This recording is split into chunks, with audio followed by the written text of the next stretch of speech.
All right, let's dive in. Today, we're talking about a business empire that is, it's literally woven into the fabric of India.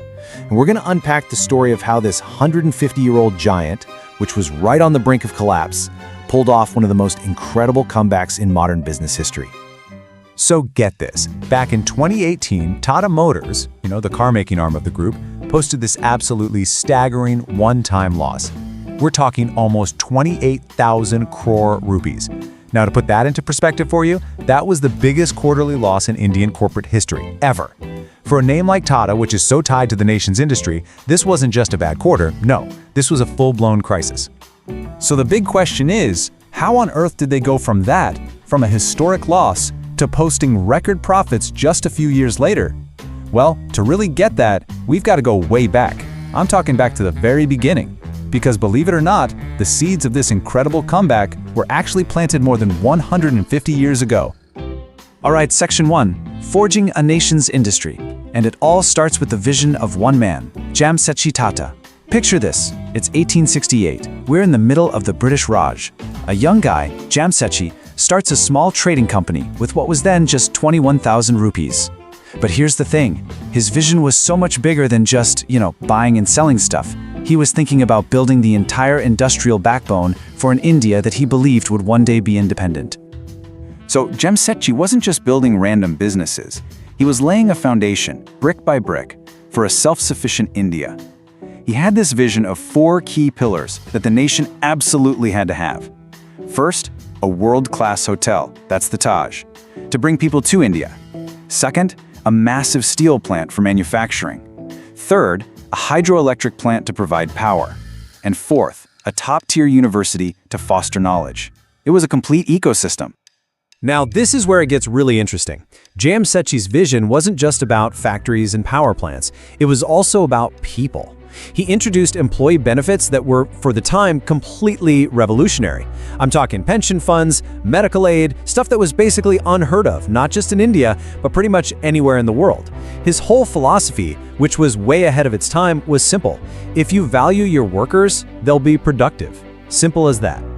And that core belief, that idea of self-sufficiency, was the engine behind everything he did. He wanted to build industries that would finally free India from having to rely on foreign imports for everything. Sadly, Jamsetji passed away in 1904, so he never got to see his biggest dreams, the steel plant and the power company, come to life. He left it to his sons to carry that torch forward. So now we're navigating a new India, and his sons, they absolutely delivered.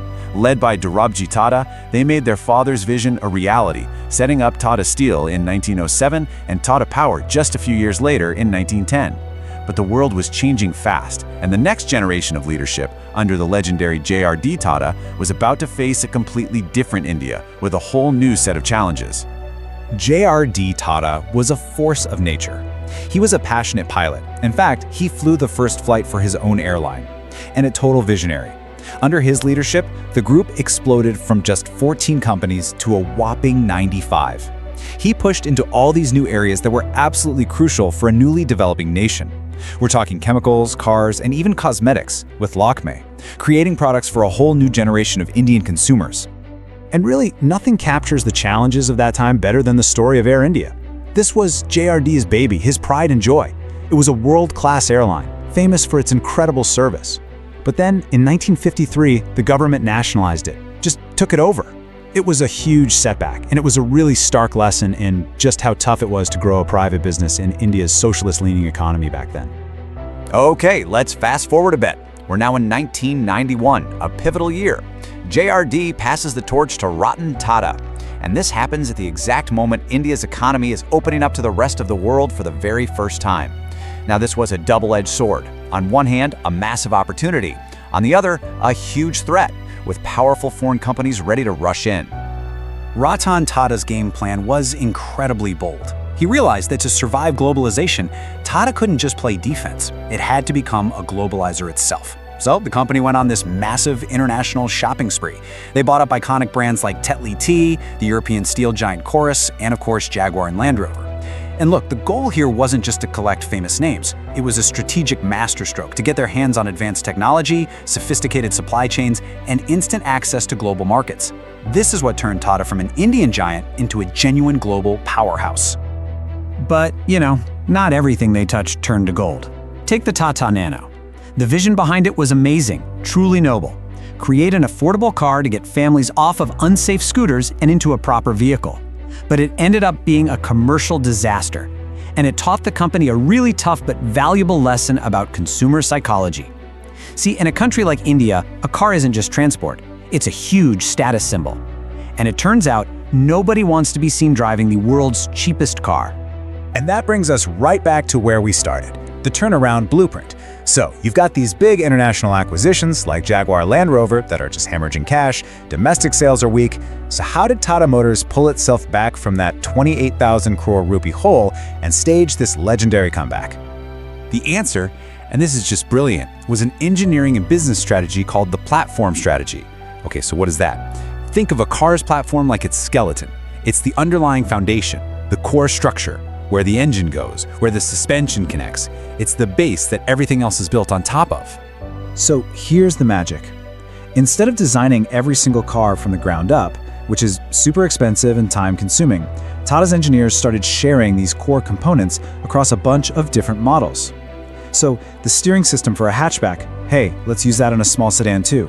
The suspension for this SUV, we can tweak it just a little bit and use it on another one. It sounds simple, right? But the implications were absolutely massive. So as they started using more and more of these shared or carryover parts across their hit models, think of the Nexon, the Altras, the Punch. This amazing thing called economies of scale kicked in. All of a sudden, they're buying parts in huge bulk, and that just slashed the manufacturing cost for every single car that came off the production line. It was a game changer for their bottom line. But here's the really crucial part. It wasn't just about saving money. This strategy did so much more. It cut down on waste, because if one car model wasn't selling well, they could just redirect those parts to a model that was flying off the shelves. It also meant they could innovate way faster. Engineers weren't reinventing the wheel every time, so they could focus on things customers really care about, like design and, most importantly, safety. And what was the result? A whole lineup of new, super popular cars that started getting 5-star safety ratings. And that right there was key to winning back the trust of the Indian buyer. Okay, let's talk about the Tata legacy. Because this ability to constantly innovate and adapt, it's not just a fluke. It comes from something deep inside the company's DNA, a unique structure and philosophy that's been there for over 150 years. And it's what's preparing them for the next big chapter. There's this philosophy at the heart of the Tata Group. It's this idea that if you want to go far, you go together. And this isn't just a nice saying on a poster. It's why the main parent company, Tata Sons, is mostly owned by charitable trusts. I mean, think about that. For a massive global company, that structure is almost unheard of. It means a huge chunk of the profits don't go to shareholders, they get funneled back into charitable work. It's like having a national purpose built right into your corporate DNA. And speaking of the future, Tata is making another really smart, bold move. They're taking on a classic business headache known as the conglomerate discount. So what's that? It's basically when a company gets so big and does so many different things that investors get confused. They don't know how to value it properly, so they just undervalue the whole thing. So what are they doing? They're splitting Tata Motors into two separate, focused companies. You'll have one company for the commercial vehicles, the trucks and buses. That's a stable, predictable business. And then you'll have a second company for all the exciting stuff, the passenger cars and the fast-growing electric vehicle business. The idea is to get rid of that investor confusion. Each company can now attract the right kind of investor, and each one can be valued for what it actually is, based on its own strengths. And let's be clear, this isn't a sign of weakness, it's actually the opposite. It's a super forward-thinking strategy to make both parts of the business more nimble, more focused, and in the end, a lot more valuable. It's basically them saying, hey, we've built something incredible here, and we're going to make sure the market sees its true worth. So, you have to ask yourself, by literally splitting itself apart right at the peak of its success, is the Tata Group setting the stage for another 150 years of innovation? When you look at the whole story, from a single cotton mill back in British India to this global empire that just pulled off an incredible comeback, it really is a masterclass in resilience and thinking for the long term. And this latest move, this demerger, it shows you a company that isn't content to just sit on its legacy. It's actively taking itself apart and rebuilding to get ready for whatever comes next.